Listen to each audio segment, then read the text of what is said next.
सभी किसान साथियों को नमस्कार।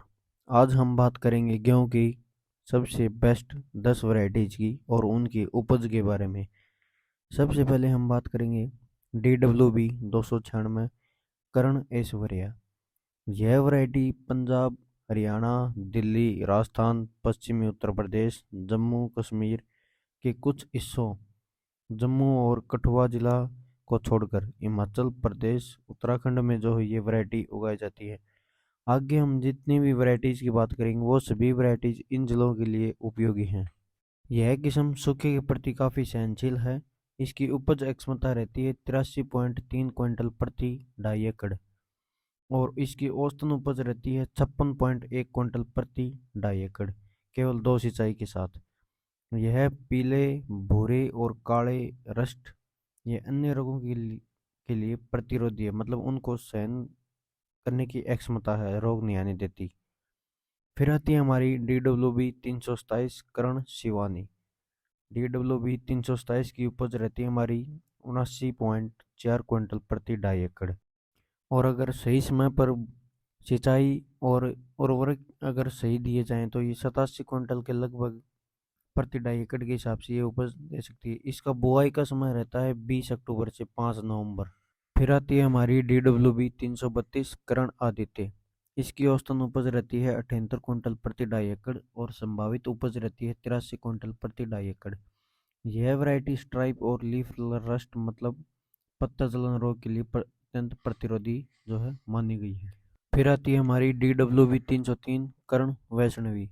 अगेती बुआई के लिए वैरायटी काफ़ी अच्छी मानी गई है। इसका अगेती बुआई का समय रहता है 25 अक्टूबर से 5 नवंबर। औसत उपज रहती है इसकी 81.2 क्विंटल प्रति ढाई एकड़। फिर आती है हमारी DWB 187 कर्ण वंदना। सिंचित क्षेत्रों के लिए ये वैरायटी उपयुक्त मानी गई है। इसका बुआई का समय रहता है 25 अक्टूबर से 5 नवंबर। समय पर बुआई का समय रहता है 5 नवंबर से 25 नवंबर। इसकी औसत उपज रहती है 61.3 क्विंटल प्रति ढाई एकड़ के हिसाब से ये आपकी उपज जो है फसल देती है। इसके बाद आती है हमारी DWB 222 कर्ण नरेंद्र। इसका बुआई का समय रहता है 5 नवंबर से 25 नवंबर। इसकी औसत उपज रहती है 61.3 क्विंटल प्रति ढाई एकड़ के हिसाब से। इसके बाद आती है हमारी WH 1270 जो कि हाल ही में हरियाणा एग्रीकल्चर यूनिवर्सिटी के द्वारा विकसित वैरायटी है। अगेती बुआई यानी अक्टूबर के अंतिम सप्ताह में बुआई के लिए ये अच्छी मानी गई है।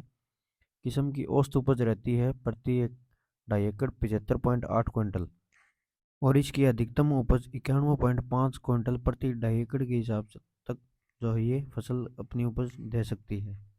और इसकी पकने की बात करें तो यह किस्म 156 दिनों में पक कर तैयार हो जाती है और इसकी हाइट 100 सेंटीमीटर तक औसत ऊंचाई इसकी होती है फसल की। अच्छी पैदावार के साथ साथ यह फसल पीले भूरे रंग के rust, flag smut, leaf blight और पाउडरी फफूंदी रोगों के लिए भी प्रतिरोधी है।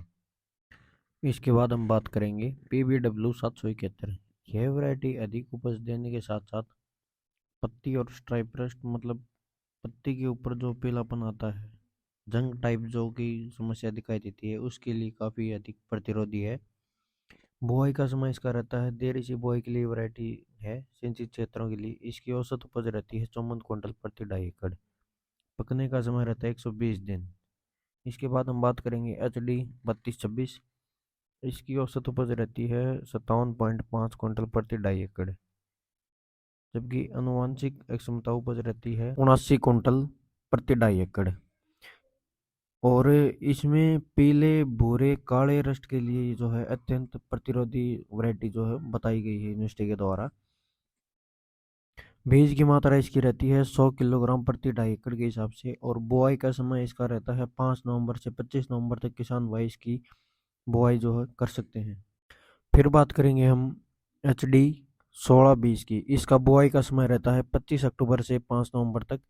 इसकी लाइन टू लाइन दूरी रहती है 20 सेंटीमीटर और बीज की मात्रा रहती है 100 किलोग्राम प्रति ढाई एकड़ के हिसाब से इसकी बुआई होती है। इसकी खाद की बात करें तो हम इसमें 90-60-40 प्रति ढाई एकड़ के हिसाब से NPK का इसमें यूज़ कर सकते हैं। हाफ आप बुआई के समय कर सकते हैं और हाफ इसका जो है कोर के समय इसका प्रयोग कर सकते हैं इस उर्वरक का। अगर हम सिंचाई की बात करें तो पहली सिंचाई इसकी 35 से 40 दिन के बाद होती है बुआई के और कटाई ये पकने पककर तैयार होती है 125 से 165 दिन इसका पकने का समय रहता है। फसल का औसत पकने का समय रहता है इसका 145 दिन। गेहूं में खरपतवार नियंत्रण की हम बात करें तो चौड़ी पत्ती वाली जो खरपतवार होती है उनके लिए मेट सल्फ्रोन 1.6 ग्राम प्रति एकड़, कार्फेंट्राजोन 8 ग्राम प्रति एकड़ 35 दिन की बुआई के बाद इसका 100 से 200 लीटर पानी में घोल बनाकर इसका किसान भाई जो स्प्रे कर सकते हैं। चौड़ी पत्ती के अलावा दूसरे जो घास रहते हैं उनके लिए क्लोडिनोफॉफ 24 ग्राम या फिनोक्सोप्रोप 40 ग्राम या सल्फोसल्फोरोन 10 ग्राम प्रति एकड़ 35 दिनों के बाद इसका उपयोग कर सकते हैं। रोग और कीट नियंत्रण की हम बात करें तो इसमें स्ट्राइप और लीफ रस्ट या अन्य बीमारियों के लिए 15 दिनों के अंतराल पर रोग प्रकट होने के बाद दो बार 1 मिली प्रति लीटर प्रोपिकोनाजोल या ट्राइडेमेफोन या फिर टूबाकोनाजोल का जो है पत्तों के ऊपर स्प्रे किया जा सकता है, या फिर बुआई से पहले इन टीकों का उपयोग करके किसान भाई इस बीमारी को पहले से रोक सकते। अगर जानकारी अच्छी लगी हो तो वीडियो को लाइक करें, चैनल को सब्सक्राइब करें और अधिक जानकारी के लिए हमसे जुड़े रहें।